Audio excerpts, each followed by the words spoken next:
मुझे इससे एक फूटी कौड़ी नहीं चाहिए, मुझे चाहिए तो इससे एक तलाक। वो मेरे को टॉर्चर करता था, सारी चीजें होती थी मेरे से, लिए असहनीय हो गया था। आते टाइम इसने गाड़ी में भी मेरे साथ मारपीट की, उसने मेरा गला दबाया और मेरे को मारने की वहां कोशिश की। बोलते एकदम से चेंज हो जाता है, इतना साइको आदमी है वो। मेरे को मार मार के वो आदमी हंसता था। मैंने सुसाइड अटेम्प्ट किया था उस इंसान से, इतनी परेशान होकर। पंचायतें हुई, हजारों पंचायतें हुई हमारी, और उन पंचायतों में हमेशा मेरे को बोला जाता था कि मैं ना बोलूं, मैं चुप भी रही। मैंने उसके जुल्मों के खिलाफ आवाज उठाना भी बंद कर दिया, भी वो इंसान मुझे छोड़ता नहीं था, तब भी मुझे बुरे तरीके से मारता था। एक चाय पीती थी ना, उससे आवाज आ जाती, जब भी वो इंसान मुझे बुरे तरीके से मारता था वो। सबसे पहले आप सबको मेरा नमस्कार, जय माता दी आप सबको। मैं यहाँ आई हूँ, मेरे बारे में मेरे पति देव दीपक हुड्डा जी ने जो आरोप लगाए हैं उनके बारे में बताने के लिए।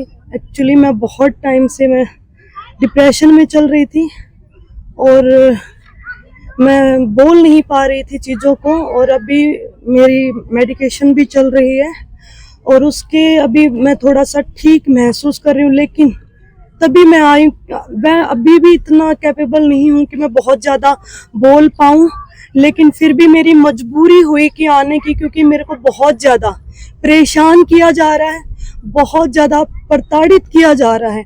मैं आप लोगों को बता दूं कि 2015 से मैं दीपक हुड्डा को जानती हूँ।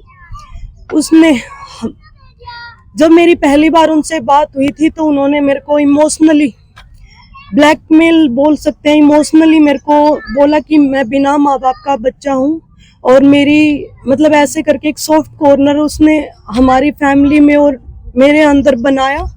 और मेरी बातचीत उनसे शुरू हुई 2015 में।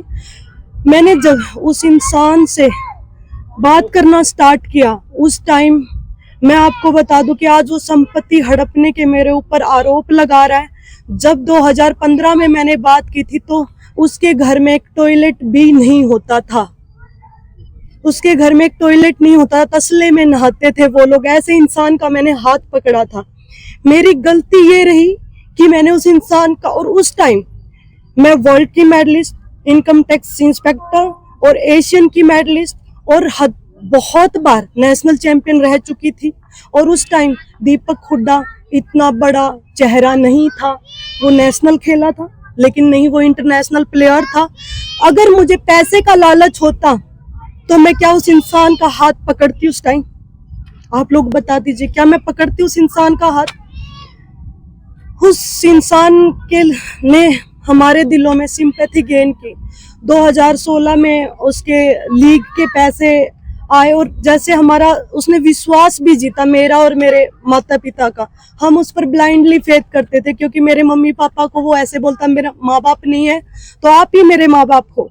और उस टाइम हमने उसके ऊपर बिल्कुल ब्लाइंडली फेथ किया। मेरा ये एक कसूर है कि मैंने किसी के ऊपर अंधा विश्वास किया।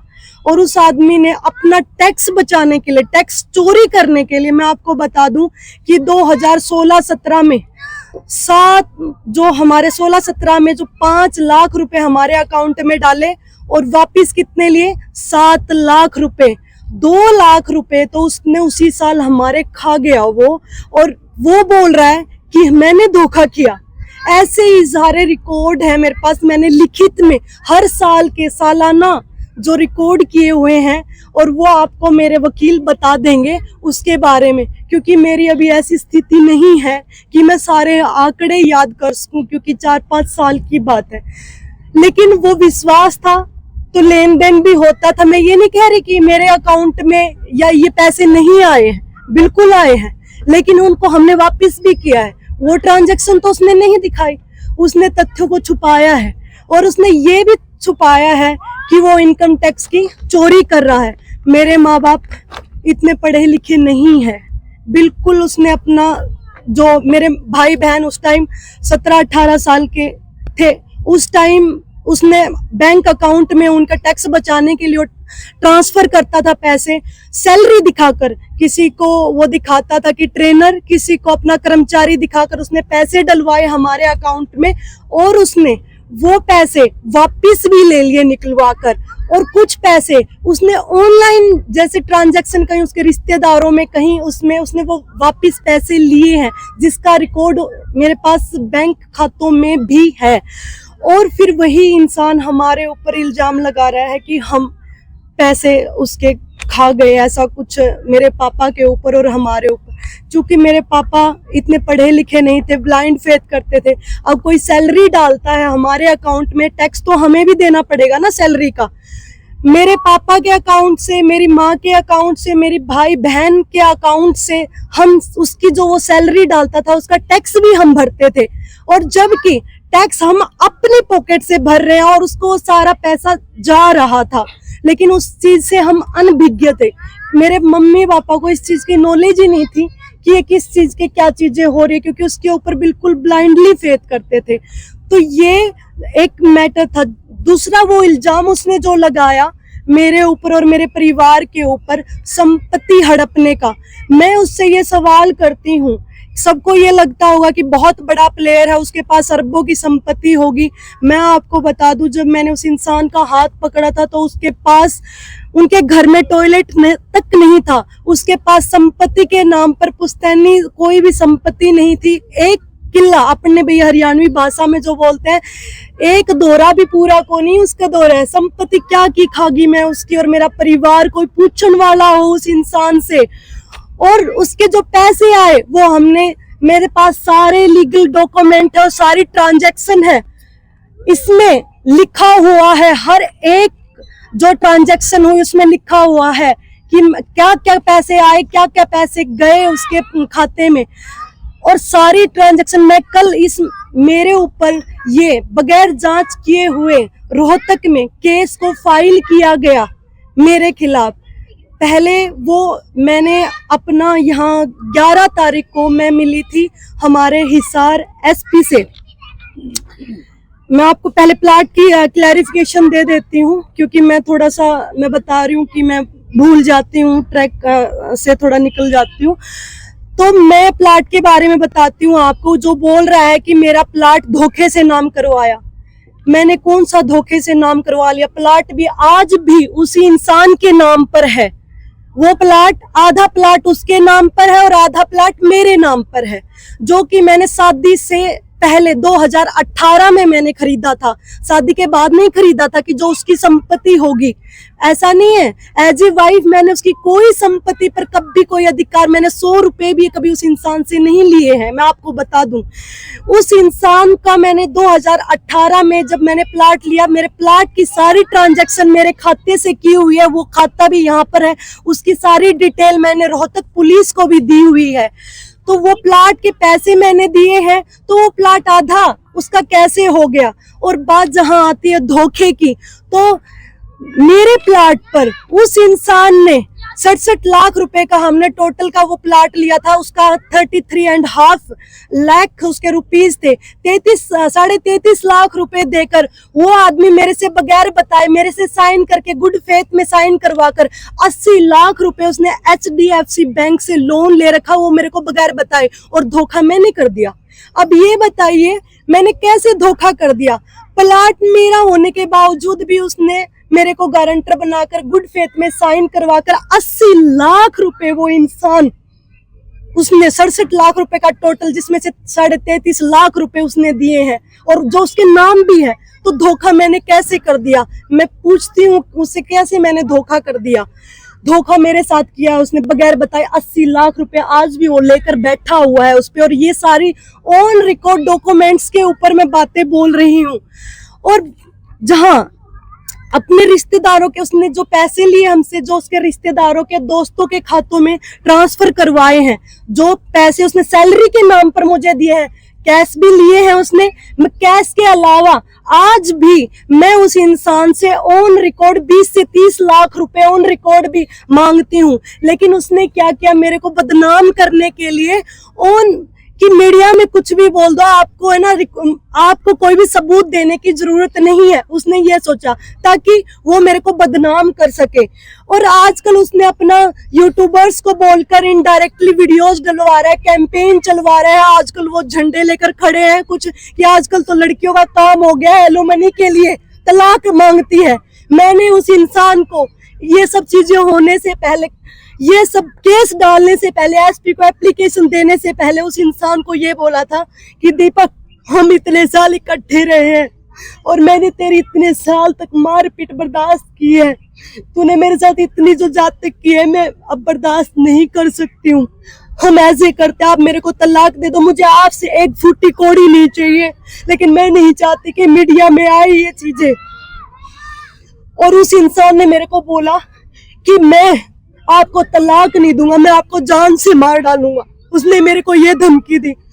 मैंने जब जाके ये चीजें, ये हमारे हिसार एसपी को एप्लीकेशन दी उसके खिलाफ, और मैं आपको बता दूं कि ये सिलसिला आज से नहीं, मेरी शादी के 4 दिन पहले से उस इंसान ने, शादी मेरी 21 दिन की शादी का टाइम हमने रखा था। मैं आपको बता दूं कि इसने शादी के 4 दिन पहले हम अपने रंग दिखाना स्टार्ट कर दिए थे। उस टाइम शादी के 4 दिन पहले वो मेरे से डिमांड करता, वो और उसकी बहन अलग अलग गहनों की, गाड़ी की, पैसों की उन्होंने डिमांड रखी। मैं इतनी फ्रस्ट्रेट हो गई थी, मैंने शादी के लिए भी मना कर दिया था शादी के 4 दिन पहले। तो मेरे पापा और मेरी मम्मी से उसने बात किया, जैसे हम सामाजिक आदमी है, मेरे पापा भी, फैमिली भी, तो वो मानते हैं। वो बोले कि हम अपनी बेटी को तो बहुत सारी चीजें देंगे, भाई आप ऐसे क्यों मतलब वो कर रहे हो, स्वीटी को क्यों बोल रहे हो। मैंने उसको बोला अगर मेरी जैसी लड़की को दहेज देने की जरूरत पड़ रही है तो मतलब और लड़कियों का क्या होगा, जो नॉर्मल लड़कियां उनका क्या होगा। इतनी पढ़ी लिखी ऑफिसर, क्या चीज की कमी है मेरे अंदर, और सारी चीजें तेरे पास मतलब मैं लेके आ रही हूँ, और फिर भी तुम ये डिमांड कर रहे हो। उसने डिमांड की थी उस टाइम मर्सिडीज गाड़ी की, 2.5 करोड़ की मर्सिडीज की।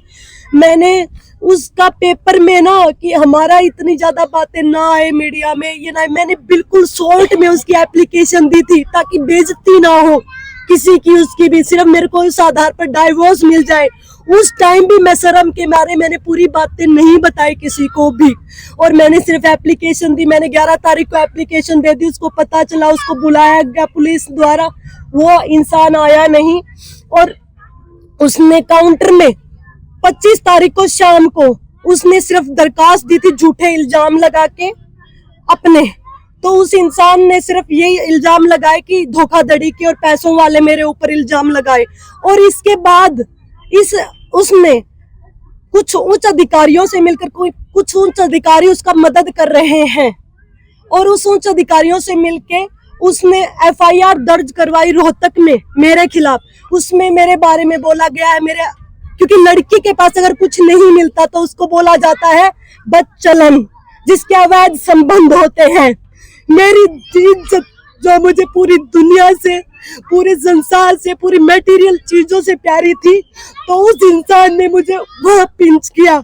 उसको पता था कि मेरे को पैसे से कोई फर्क नहीं पड़ता, मेरे को किसी चीज से, कोई मटेरियल चीजों से फर्क नहीं पड़ता, मुझसे तोड़ा जा सकता है तो सिर्फ और सिर्फ मेरे कैरेक्टर के बारे में बोल के और मेरे परिवार के बारे में बोल के। तो उसने मेरे परिवार के ऊपर झूठे आरोप लगाए, मेरे परिवार के बारे में, मेरी बहन के बारे में बोला कि 2 बैग मेरी बहन भर के घर से लेके गई, और मैंने चाकू से उसका सिर फोड़ दिया, चाकू से उसका सिर फोड़ दिया। कंप्लेन में उसने ये चीज लिखवाई है, सोते सोते।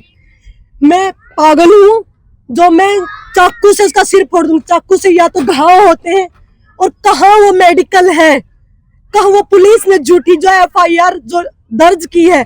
कोई भी अगर किसी से पैसे मांगता है तो रिकवरी सूट के लिए डाला जाता है, लेकिन उसने कुछ नहीं किया। पुलिस ने मेरे खिलाफ एफआईआर दर्ज की, मैं गुनहगार नहीं थी, मैंने सारी ट्रांजैक्शन भी दे दी। फिर भी 2 तारीख को पुलिस ने वो एफआईआर दर्ज की, उसमें जो पहले एप्लीकेशन दी थी उसको चेंज करके, उसमें चीजों को, बहुत चीजों को ऐड करके मेरे परिवार के खिलाफ और मेरे खिलाफ ऐड करके वो चीजें उन्होंने उसमें डाली, और फिर वो एफआईआर बनाई ताकि वो मेरे ऊपर दबाव बना सके, और ताकि मैं आगे जाऊं कि उसको तलाक ना दूं। और मैं पूरी जिंदगी उस घटिया राक्षस से मैं पिटती रहूं।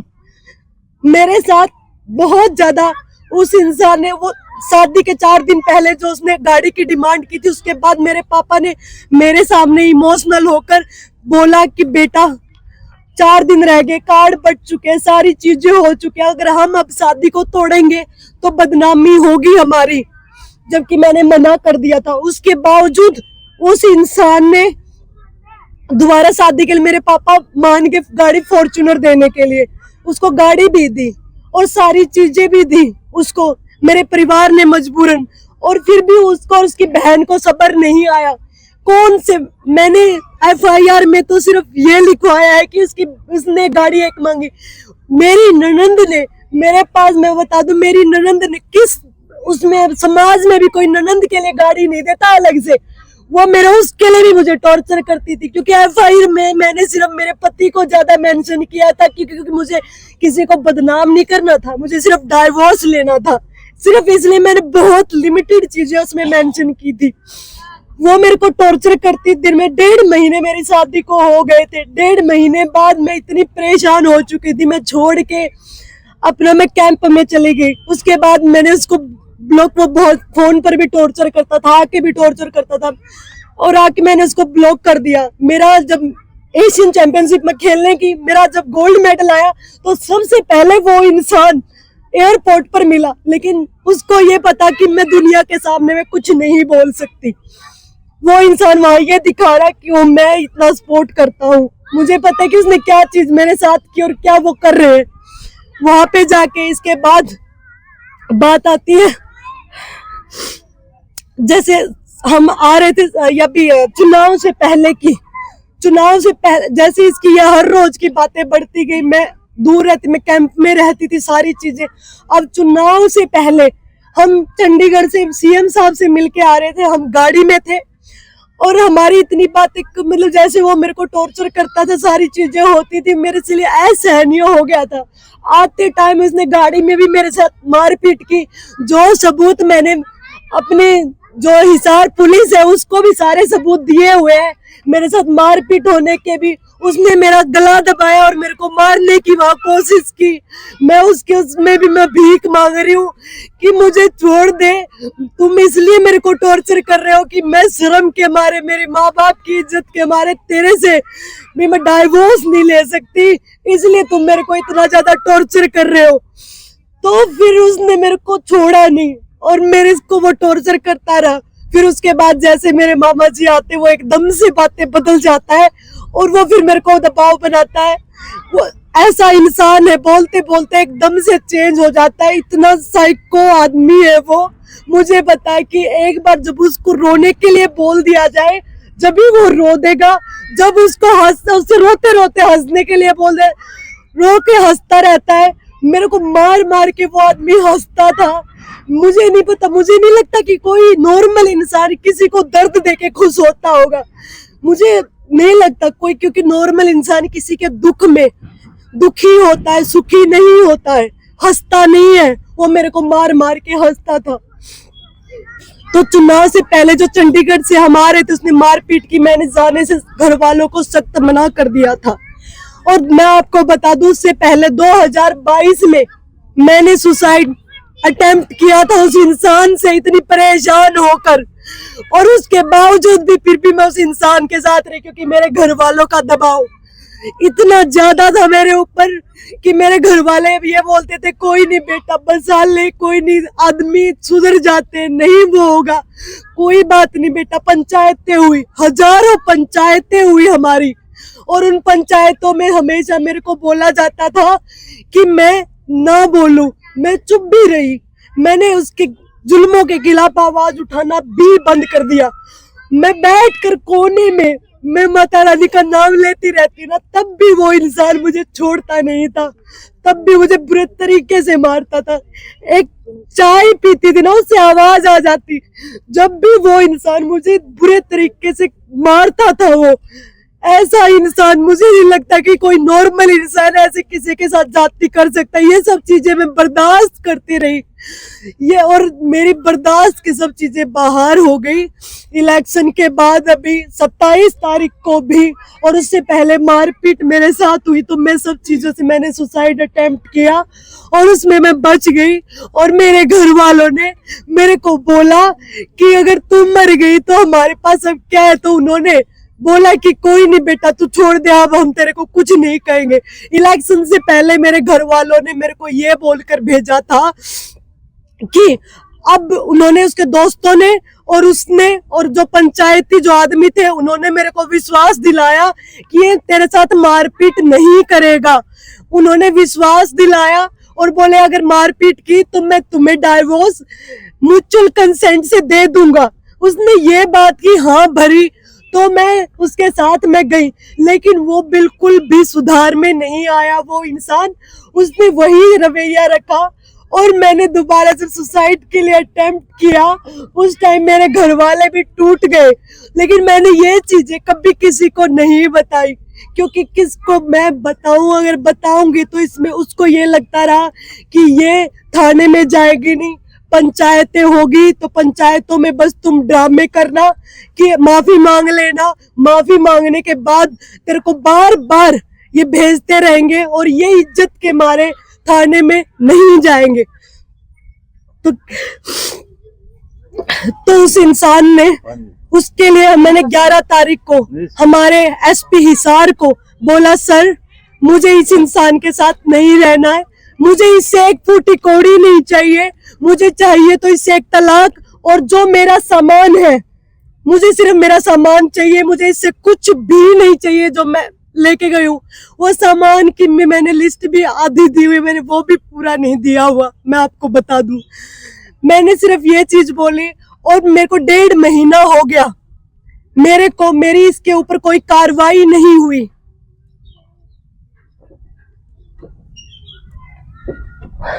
और उसके बावजूद पुलिस ने 15 तारीख को अभी मेरे ऊपर दबाव, मेरे को बताया नहीं कि वहां दीपक हुड्डा आने वाला है।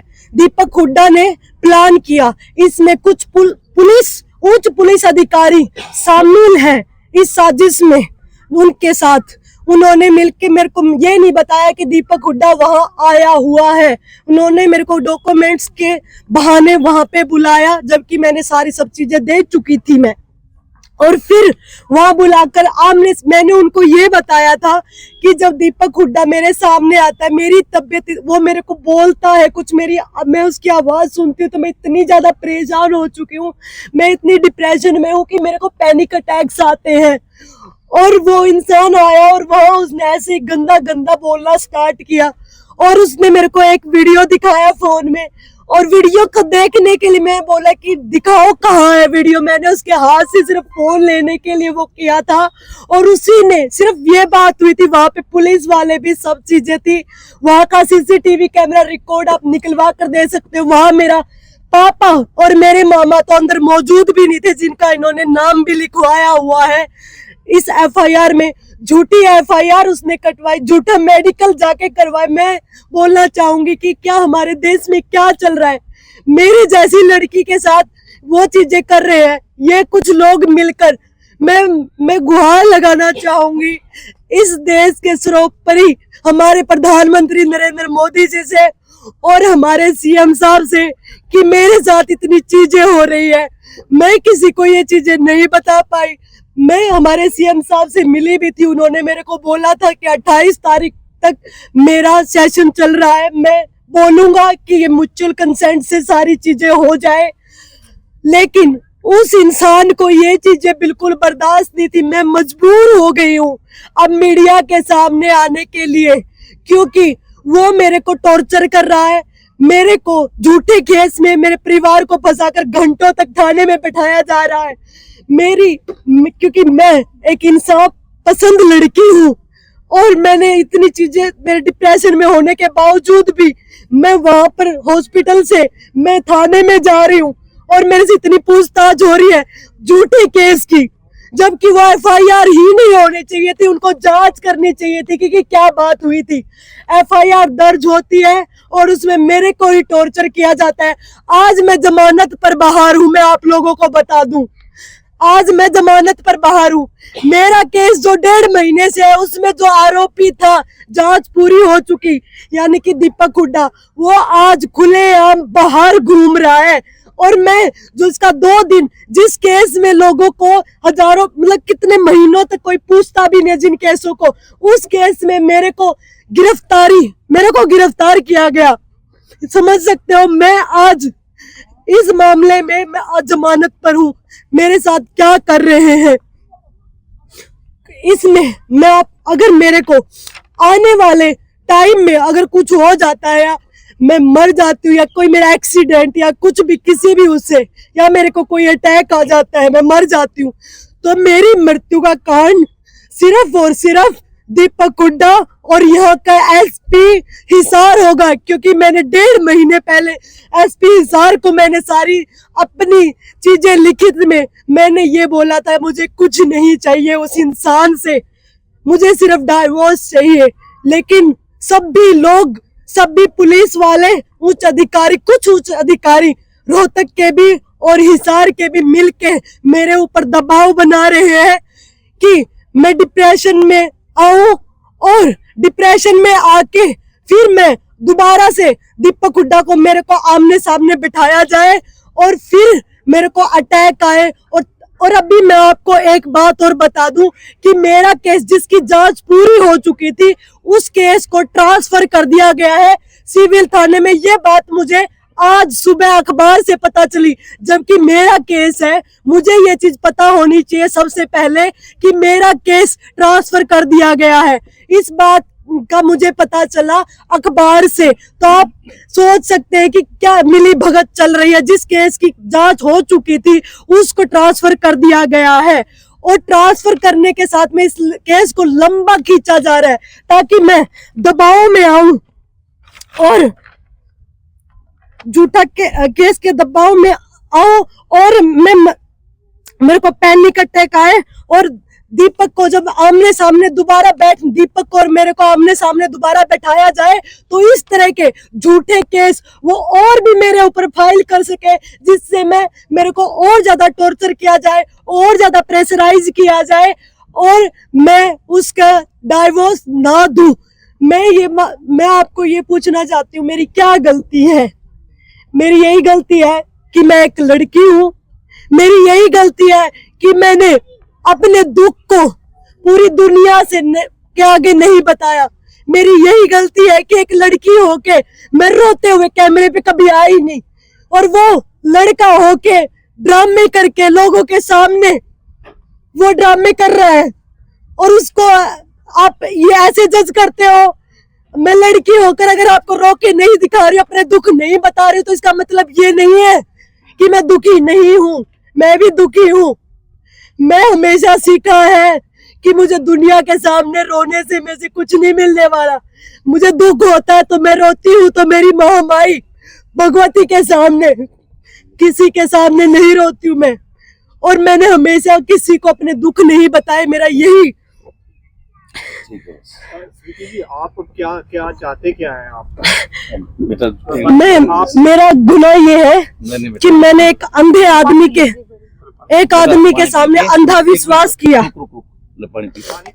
पानी पी के और आराम से जवाब देते, कोई बात नहीं, कोई ऐसी बात नहीं है, बता दो जैसे पूछ रहे हैं। नहीं, मेरी गलती बताओ, मैंने उस आदमी के ऊपर अंधा विश्वास किया, यही गलती है। उसने मेरे को बिना माँ बाप का बच्चा बोल के, मैंने सिर्फ उसको जिंदगी में एक ही वर्ड बोला था कि कोई हो ना हो तेरे साथ मैं होंगी, और मैंने उसको वहां से उठाकर यहाँ तक पहुंचने में उसकी सारी मदद की, और वो इंसान मेरे को आज ऐसा सिला दे रहा है। क्या मेरी यही गलती है? अब आप क्या चाहते हैं? मैं ये चाहती हूँ कि दीपक हुड्डा जो मेरे पति देव है, उससे अलग मुझे जल्दी से जल्दी डाइवोर्स दिया जाए। मैं उससे कुछ एक पैसा भी नहीं मांग रही हूँ, मुझे न्याय मिले।